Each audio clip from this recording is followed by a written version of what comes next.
opening statement from Coach, and then after that we'll take questions. Just raise your hand. We've got mic holders to come around and grab you for questions. Coach, take it off.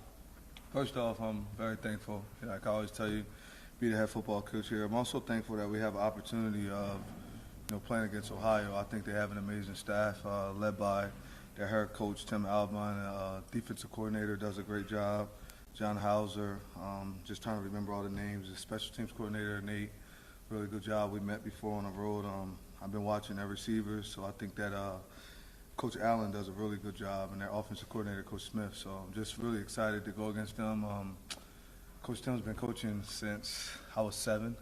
He's been a college football coach, so he's an experienced coach. They've done a really good job just over the past few years of being able to win 9, 10 games. They do a really good job.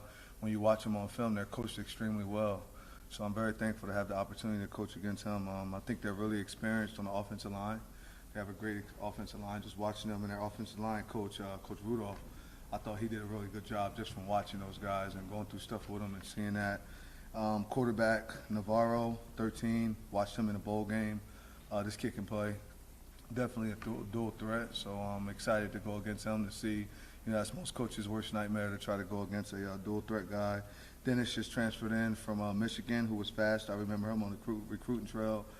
Tight end Bruno actually played with my son last year, and I remember watching him and just saying, wow, this kid can really block. Like, this kid is a tough kid. So him, Rodney Harris, another receiver, Rodney Harris Jr., and then Hunt Jr., that running back. He runs the ball well.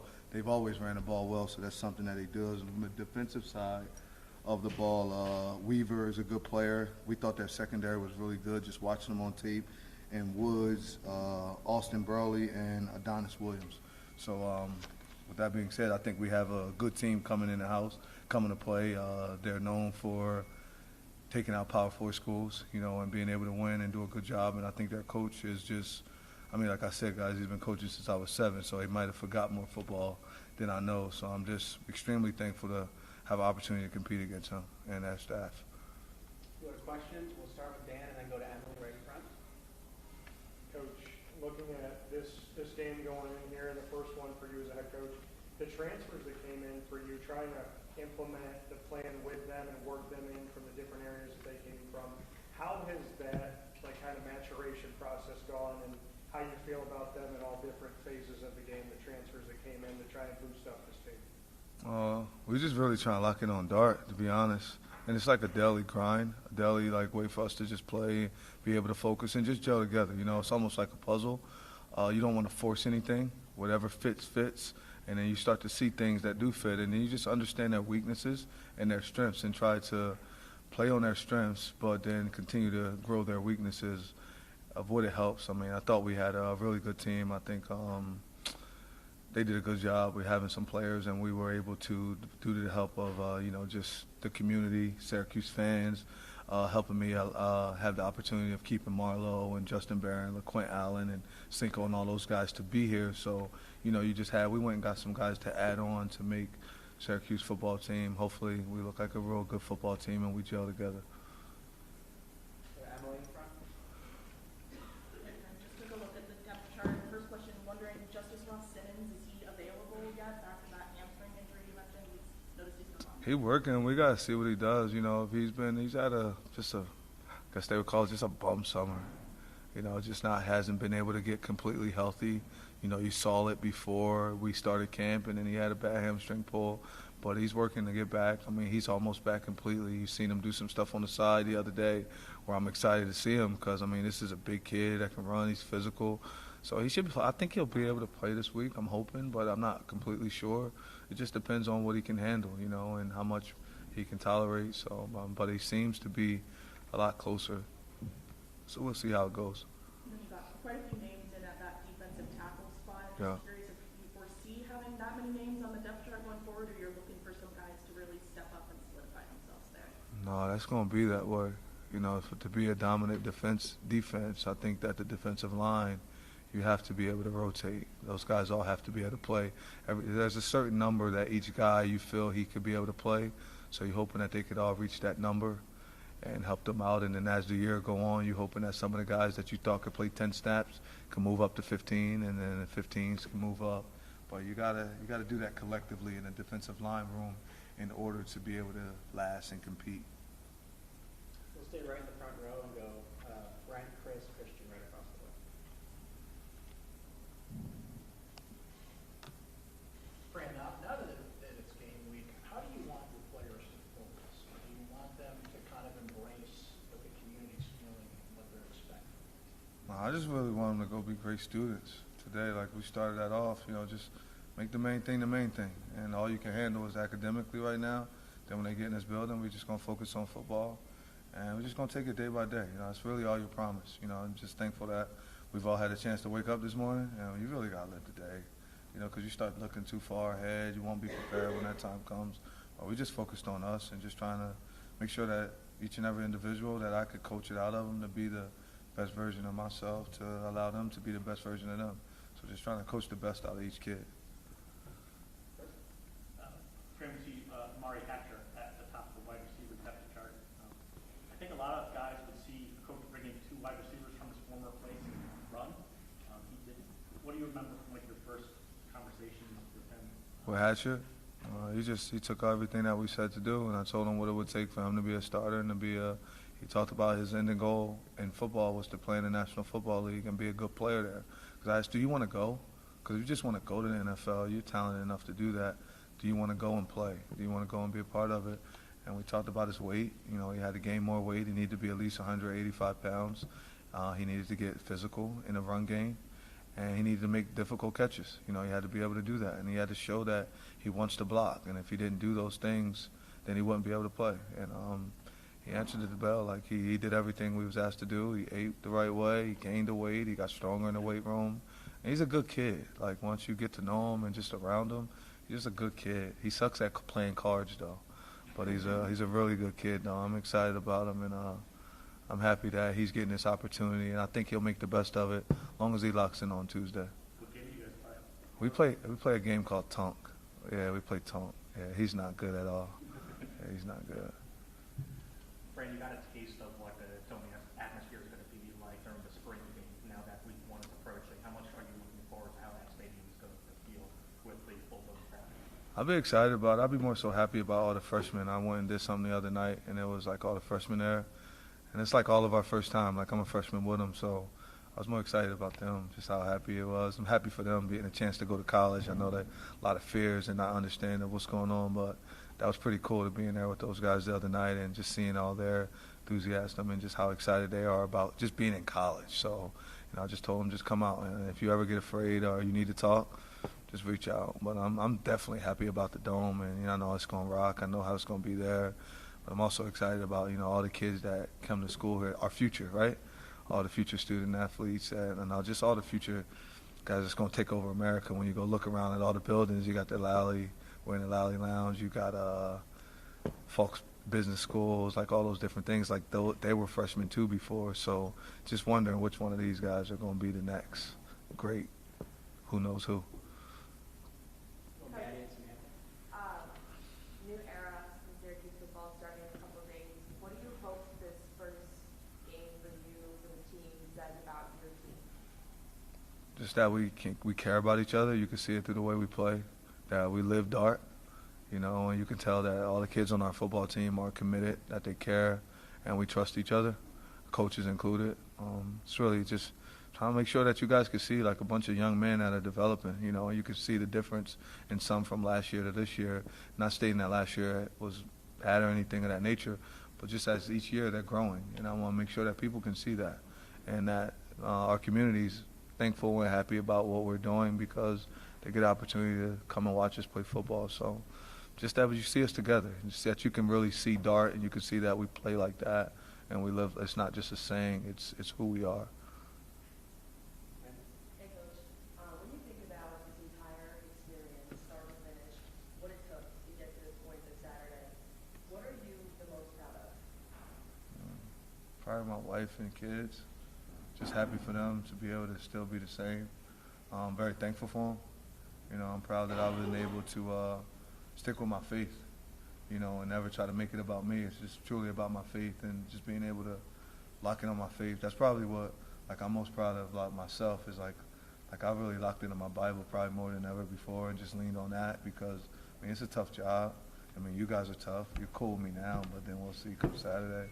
So just locking in with my family and my faith, like that's what I'm most proud of, and just our team. You know, just proud of them, and I watched them mature over the past 8 months. So thankful for those guys. We'll go right across in front of the Daily Orange now. Coach, throughout training camp, what area did you feel like your team grew the most in heading into the season? That's a secret. If I tell you my secrets, then, you know, it won't be a secret no more. I think we grew the most, though, in trust and playing together.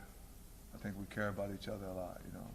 I couldn't just tell you a position, but I'll just say that, like, together, you know, we're a team. Like, we're becoming a true family instead of it just being a word.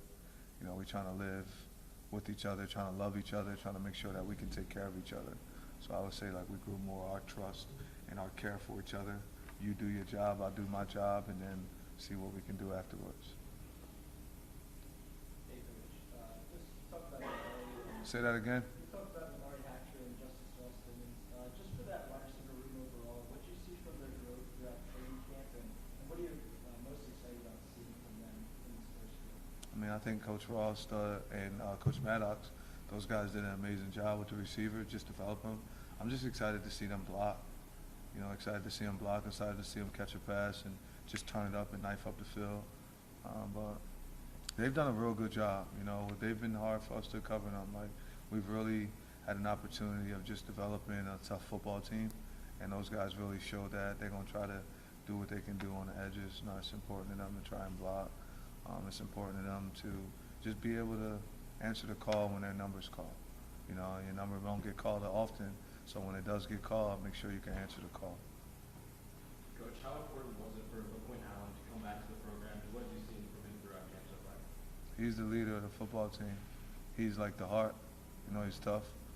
He's passionate. You know, if you guys see him and watch him, everything he does, he wears his heart on his sleeve, so it was important to do that. It was also important for him to, I think that he took a huge step in reference to just controlling his composure, not just making impulsive decisions. He's becoming a little man. You know, I'm really proud of him. He's only 20 years old. Just seeing when his birthday came, it's like, wow, you're really this young. But he's so mature and he's just so passionate, and like he just loves football. Like he really loves it. And he's an intelligent football player. He has a high IQ actually. When you watch him on the football field and do it, I'm really just impressed with his leadership. And you know, he's the heart of the team. You know, if we all had that heartbeat, we'd be pretty good. Well, third row and then fourth row. Coach, in terms of dart, is that something you guys used in Georgia, or what did you decide to bring that to Syracuse and have that be the mantra of the program? That's something, we didn't use that in Georgia. We had something like, it was like our composure and things of that nature. That was just life. Like, I think as a man, as a parent, you know, as a man of faith, as a football coach, you want to be detailed. You want to be held accountable. You have to be relentless and tough, because you're going to go through a lot of things in life. And if you could just take those acronyms, and you could take those words, and they could be who you are. If someone was to explain, if they asked, how would you explain Fran? And they could say, well, he's detailed, he's very accountable, he's relentless, he's a tough guy, I'll be cool with that. You know, so I figured, okay, if we could take these and try to allow every player to live that way in everything that they do, then I think you'll have a bunch of successful young men. So that's all it was. It's just about how do I get these young men to become grown men and to be successful. And when tough times come, what can they fall back on that will keep them on track? Hey, Coach, it's Colin Ford's first game as a member of the Syracuse Orange, and he's got a pretty underrated tough defense coming to go and face off. How do you think he's feeling about getting his first game over with and attacking it against his first one? I don't know. I hope he's not worrying about getting his first game over with, and then he's just worrying about practice on Monday. You know, it's kind of like, I just hope he focused on today. Like I said, man, they have a great football team, so, you know, I don't want to, we just trying to focus on Monday to be able to hit the areas that we need to hit, because we know they're a good defense. We know they're going to do a lot of slants, and, you know, they gap exchange a lot, and they send different guys. So, I mean, we're just hoping that we can make the plays that'll be there for us to make, and they're going to make some, we'll make some. Just may the best man win at the end of it, but I hope Kyle makes the plays that we need to play to help us get 1 point more than them. Some pretty good football teams are coming off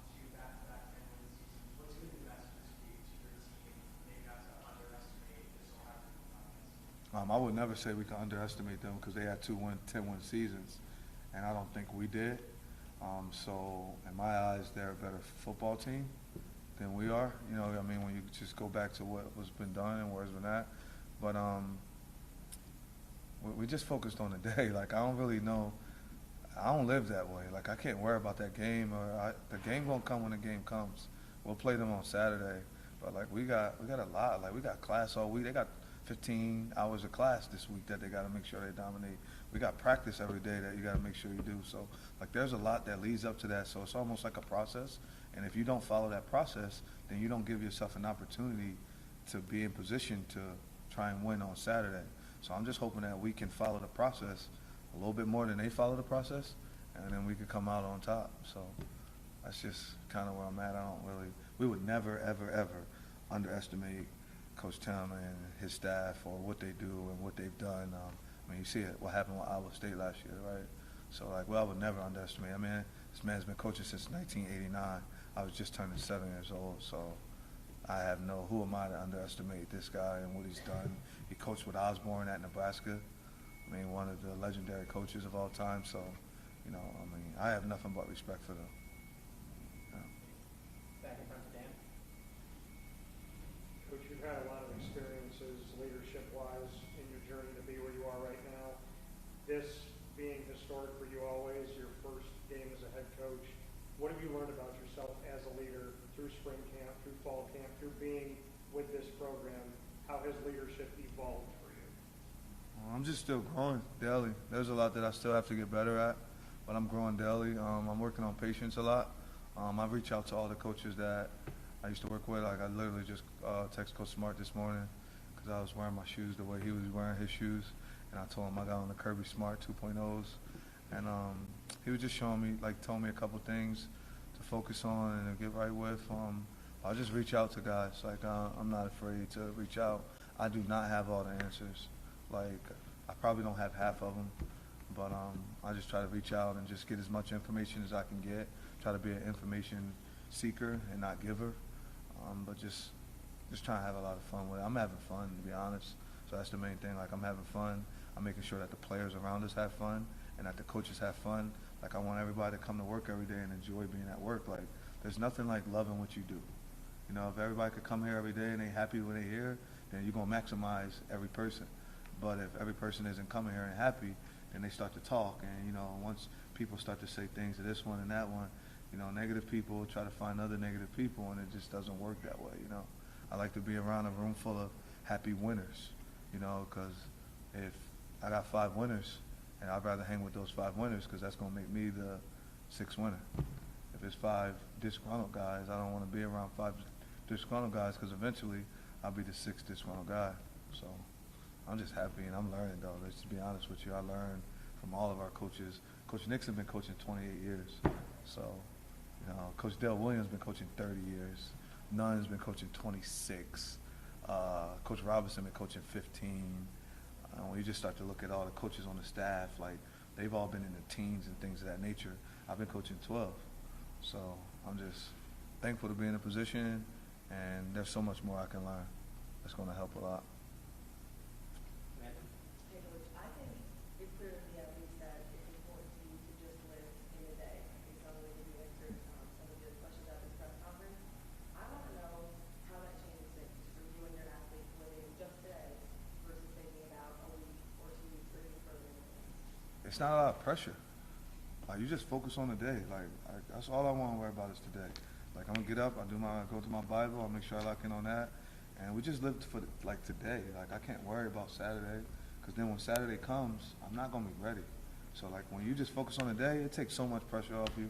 Like, you guys should really try it, because, like, I'm not just saying it. It's really what I do. My wife gets mad at me sometimes because she says I don't prepare for everything else, and, like, I'll prepare for tomorrow, starting tonight. I got it written down of what I want to do. Of course, I do my whole weekly schedule like I think everybody does. You know, I write down all 168 hours in a week, but I wrote down what I would like the week to look like. But God got different plans sometimes. So I just focus on that day. I'm going to dominate this day, like, and I'm ready for this day. Like, I already knew at 12:40, had to make sure I got ready to be in here with you guys, and I was already ready. So when he called me, I was waiting for him. because it's just like certain things that you have to do. And I think if you're schedule oriented and you're able to follow your schedule at least 80% of the way, you'll be successful. So if I got my players doing that, can you imagine if 112 guys are following a schedule and they're living that way, and they could follow it? Imagine all of us, when you were all in college, if you follow the schedule 85% of the way. So imagine us trying to do that, and that's all we're trying to do, just daily living, because those days become weeks, those weeks eventually become months, and then the months become years, and before you know it, you just kind of, hopefully you can be one of those people they talk about, or we can have our name on the building somewhere, you know? Chris?